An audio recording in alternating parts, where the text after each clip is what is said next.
Welcome back to Kids in the Kitchen. Today we've been focusing on quick and easy lunches. These are lunches that you can either prepare for yourself at home or take them with you on the go. We've done a wonderful alphabet soup. We did hummus and egg salad before the break. And now, Maika, you're going to lead us through an old standard with a new twist. Right, peanut butter and jelly. Well, before we start with the peanut butter and jelly, Chase and I are going to finish up our alphabet minestrone soup. We have a few more ingredients. Chase, why don't you stand right here on my right to put in. So what's the first thing we're going to add? What's in this bowl? Kidney beans and chickpeas. Okay, so you want to put in like maybe half the bowl? Just dump in half. You don't have to like put in with your hands, just dump in half. I'll help you. You got it, you got it. Going, okay, good. Then we have some, what type of pasta? Alphabet soup. You want to put in half of this too? Not quite half, we'll do maybe a fourth. Okay, Chase wants to spell his name. He's been trying to spell his name since he got here. And then we have 2 herbs to put in. What are the herbs? That is oregano. Right. You can put in all the oregano. And then we said we were going to put in how much of the parsley? Half. Or some, right? Yeah. Okay, why don't you go ahead and do the honors. There we go. Okay. And if you can do me a favor and mix this a little bit. What we're just really trying to do is heat up the pasta and heat up our beans. And the beans we're using today will provide anyone who's eating the soup some protein and some fiber. This is made again with a vegetarian broth, so this could be your vegetarian lunch. You could always use chicken broth or add some meat if you'd like a different type of protein. So while we let that heat up, I think we're done here. We're going to move and start working on our sandwiches. Doesn't that look good? Okay. Thanks for the sound thing. Okay, so now we're going to make a different take on peanut butter and jelly. We're going to make peanut butter and apple sandwiches. A little bit similar to peanut butter and banana, but slightly different. So what have we done first prior to being on camera today with these apples, Chase? Well, we also baked them with, we also did a little trick with them. Right. So Put what? brown sugar and butter and Water. ground cinnamon. Right, And water. Right. And what's in this water to keep the apples from getting brown? Lemon juice. Right. Okay. So Chase is going to be our mix master today, and he's going to be mixing our melted butter. Mix that in. Brown sugar. Now we're kind of eyeballing this. My rule is about 2 teaspoons of brown sugar per. Here's a spoon for you, baby. 2 teaspoons of sugar for each apple. You can go more or less depending upon what your sweet tooth is like.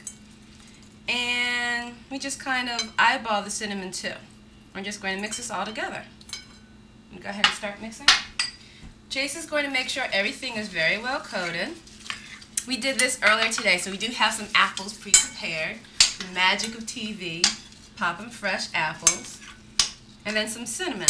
And so really what we did earlier is I allowed Chase to kind of decide how much sugar, or how much water, or how much cinnamon. So it was really made to his taste.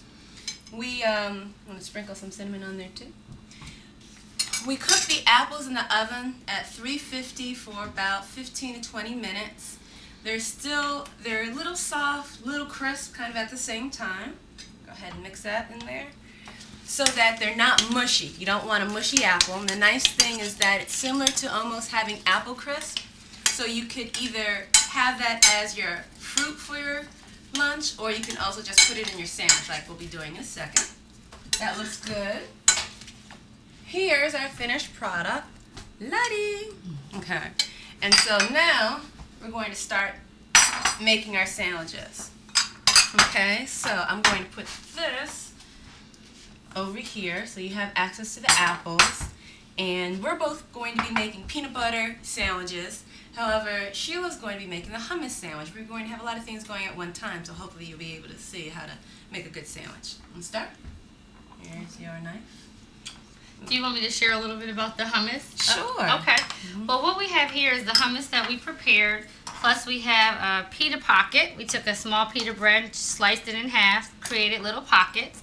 And so this is a great way to package your hummus, especially if you're kind of on the go. And now you want to do this if you're going to eat it, you know, within a half hour to 45 minutes, because it will make your bread soggy if it sits in it too much longer. So we put the hummus in the pocket, and then you can top it with whatever you like. Today I have cucumbers, I have tomatoes, and I like to top mine with sprouts. And that's an easy way to make a little hummus pocket. You can wrap it up with saran wrap and take it with you. And you see with our egg salad, we did a similar thing, but we put it in like a little Tupperware container and put some fruit on the side, so that way it's really easy for you to take it to go. So that's our little hummus wrap. Okay, now what would you eat that hummus wrap sandwich with, Sheila?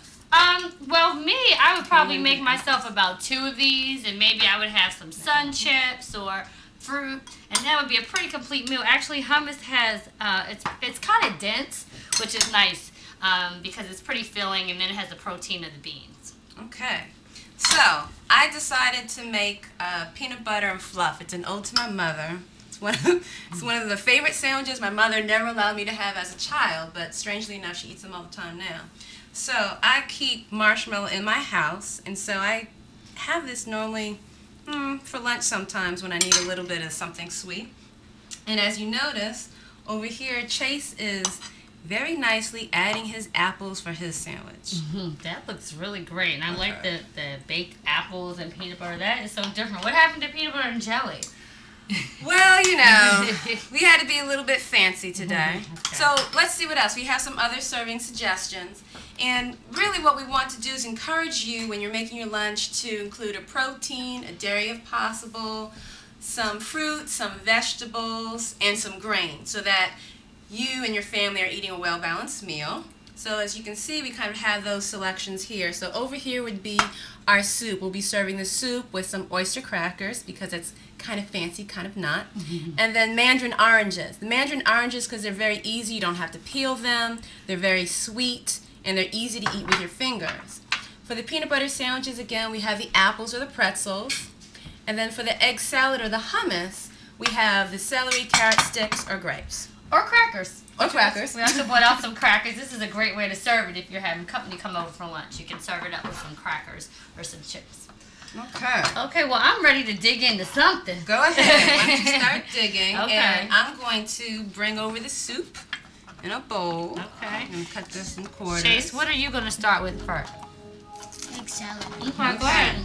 Maybe one with a chip. It makes it really easy to eat. And this is his first time, hopefully I'm saying this properly this time, his first time eating egg salad. I'm going to try marshmallow and peanut butter. I've never had that. My mother definitely didn't go for that. Definitely not. My mother did not go for it when we were children. But strangely enough, she liked it. So obviously she was having something that she wasn't sharing with us. Here's the soup. Oh, Doesn't that look awesome? Wonderful. So, you're going to give Chase the honor? yes. Here you go. Bowl is hot. So you're going to need to blow on it. Make sure you blow. Okay. I'm waiting. This is really good. I feel like we should have a drum roll. How is it? It's hot. It's good. It's hot. Well, on behalf of Kids in the Kitchen, we just want to thank you for sharing with us easy, quick lunches that you can make with your kids and your family. We hope you enjoy the rest of your lunches and take some of these ideas and try them out at home. Thanks again. Thanks for coming. And thank you, Chase. What a great job you did.